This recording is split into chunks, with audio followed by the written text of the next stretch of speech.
আসসালামু আলাইকুম বন্ধুরা, কেমন আছেন সবাই? আশা করি সবাই ভালো আছেন। আসিফা এগ্রো খামারের পক্ষ থেকে আপনাদেরকে জানাই কুরবানি ঈদের শুভেচ্ছা। আজকে পবিত্র কুরবানি ঈদ। তো এই কুরবানির ঈদটাই আপনার জীবনের সবচেয়ে সুন্দরময় একটি দিন হোক তারই কামনা করি। আর এই পবিত্র ঈদের দিনটাতেই একজন খামারি, যে কোনো ধরনের খামারি হোক, সে কিনা হোক গরুর খামারি, সে কিনা হোক মুরগির খামারি, তার এই দিনটা কীরকম কাটে, তো সেই বিষয় নিয়ে আজকে কিছু কথা বলবো। ভোর সকালে ঘুম থেকে উঠেই ফজরের নামাজ পড়ে আমাদেরকে শুরু করতে হয় খামারের কামকাজ। দেখেন, অনেকেই হয়তো আছে যারা ফজরের নামাজ পড়ে হয়তো এবারে ওবারে ঘুরতে পারে বা দুই চারজনের সাথে কথাবার্তা বলতে পারে, কিন্তু আমরা কিন্তু সেরকমটা পারি না। তার কারণ হলো যে আমাদের মুরগিগুলোকে আদার পানি দিতে হবে।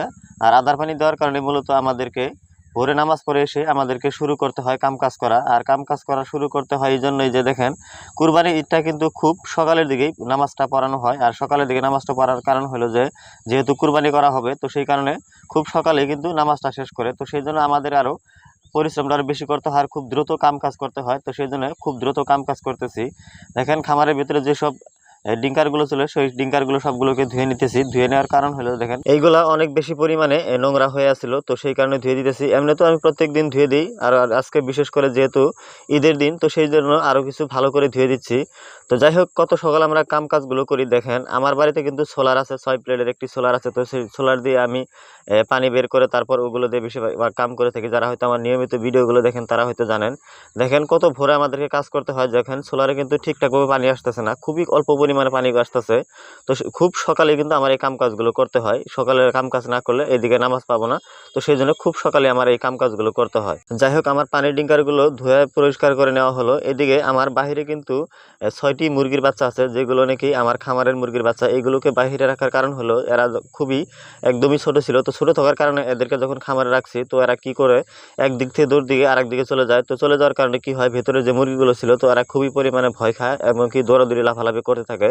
তো সেই জন্য খুব ছোট থাকতে এদেরকে কিন্তু আমি বাইরে থেকে লালন পালন করতেছিলাম। আর এভাবে বাইরে থেকে লালন পালন করে বর্তমান কিন্তু এরা ভালোই বড় হয়ে গেছে। তো এদেরকে বাহিরে খাওয়ানোর অভ্যাসটা আমি করে রেখেছি। তো সেই জন্য এদেরকে প্রথমেই আগে ঢুকে ওদেরকে আদার দেওয়ার আগে এদেরকে কিন্তু আমার আদারটা দিতে হয়। তো সেই জন্য এদেরকে আদারটা আগে দিয়ে নিলাম। তো যাই হোক, খামারের ভিতরে ঢুকে যেহেতু দানার পাত্রগুলো আসলে, তো ওইগুলোকে একটু সাফা করে নিলাম। এখানে যেহেতু মুরগিগুলো দৌড়াদৌড়ি করার ফলে এখানে কিন্তু তুষ উঠে থাকে, তো সেই তুষগুলো সাফা করে নিলাম। এখন আমি মুরগিগুলোকে আদার এবং পানি দিয়ে দিব। আর আরও একটি কথা বলি, দেখেন, ঈদের দিনটা যদিও আমাদের কাছে ঈদের দিন, কিন্তু মুরগি বা পশু পাখিদের জন্য কিন্তু ঈদের দিন হলেও সেটা কিন্তু তারা বোঝে না। তাদেরকে কিন্তু খানা দানা পানি দানি দিতেই হবে। তো সেটা সময় মতোই দিতে হবে, কারণ সময় মতো না দিলে দেখা যাবে যে এরা খুবই চিল্লাফেলা করে এবং কি দৌড়াদৌড়ি লাফালাফি করে। তো সেই জন্য এদেরকে ঈদের দিন হোক এবং কি নর্মাল দিন হলেও তাদেরকে কিন্তু আগের মতো করে পানি এবং দানা দিতে হবে, না দিলে হবে না। ঈদের দিনটাতে একজন খামারি একজন সাধারণ মানুষের সাথে তুলনা করলে কখনোই হবে না, কারণ একজন সাধারণ মানুষের লক্ষ্যই থাকে সেই দিন হলো যে তারা খাবার দাবার করবে, নামাজ পড়বে, তারপর তারা একটু ঘোরাফেরা করবে। কিন্তু আমরা যারা খামারি আছে তাদের কিন্তু সেরকমটা না, কারণ যে আমাদেরকে মুরগির খামারে 3 টাইম আদার দানা পানি দিতেই হবে। আর আদার দানা পানি না দিলে হবে না, সেটা কুরবানির দিন হোক এবং কি নর্মাল দিন হোক, দিতেই হবে আমাদেরকে। তো সেই জন্য একজন সাধারণ মানুষের তুলনায় কিন্তু আমরা যারা খামারি আছি, কিন্তু তাদের সাথে কোনো দিক দিয়ে ঈদের দিন বা হোক বা অন্য দিন হোক আমাদের কিন্তু কোনো তুলনা করা যাবে না।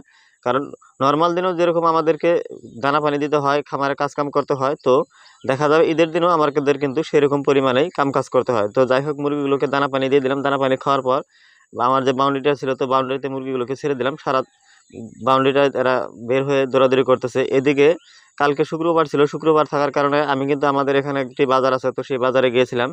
তো সেই বাজারের একটি ভিডিও আপনাদেরকে দিব কালকে।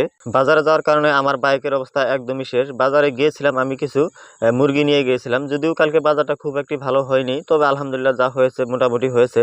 মুরগিগুলোকে বাজারে নিয়ে বিক্রি করে এসেছি। তো রাস্তার অবস্থা কিন্তু বর্তমান খুবই খারাপ, যেহেতু কিছুদিন প্রচুর পরিমাণে ঝড় বৃষ্টি গেলো। তো ঝড় বৃষ্টি যাওয়ার কারণে রাস্তা কিন্তু খুবই একদম খারাপ হয়ে আছে। তো সেই জন্য বাইকের অবস্থাটাও খুবই খারাপ। তো ভাবলাম যেহেতু আজকে পবিত্র ঈদ, তো ঈদ উপলক্ষে বাইকটাকেও সুন্দর করে ধুয়ে নিলাম, কারণ ঈদের দিন। তো সেই জন্যই মূলত আমার এই বাইকটা আরো সুন্দর করে ধুয়ে নেওয়া। তো সেই জন্য খুব সুন্দরভাবে বাইকটাকেও পরিষ্কার করে নিলাম। এখানে আরেকটি কথা বলি, দেখেন, ছোটবেলায় যেভাবে ঈদ করতাম সেই ঈদের দিনটার মতো ফুর্তি কিন্তু বর্তমান সময়টা তার নেই, কারণ একটু বড় হয়ে গেছি, বুঝতে শিখে গেছি, সংসারে ভার নিয়েছি। তো সেই জন্য আগের যেটা আনন্দটা ছিল ঈদের দিনে, কিন্তু সেই আনন্দটা কিন্তু এখন আর নেই বর্তমানে, যেহেতু একটু বড় হয়ে গেছি। আমার বাইক ধোয়া কমপ্লিট হলো। তো কমপ্লিট হওয়ার পর গা গোসল করে ঈদগার উদ্দেশ্যে বের হলাম। তো ঈদগাহ এবার একটু আগেই এসেছিলাম, তার কারণ হলো হুজুরে অনেক কথা বলে, তো কথাগুলো শুনতে খুবই ভালো লাগে, তো সেই জন্য খুব সকালেই চলে এসেছি হুজুরের কিছু কথা শোনার জন্য।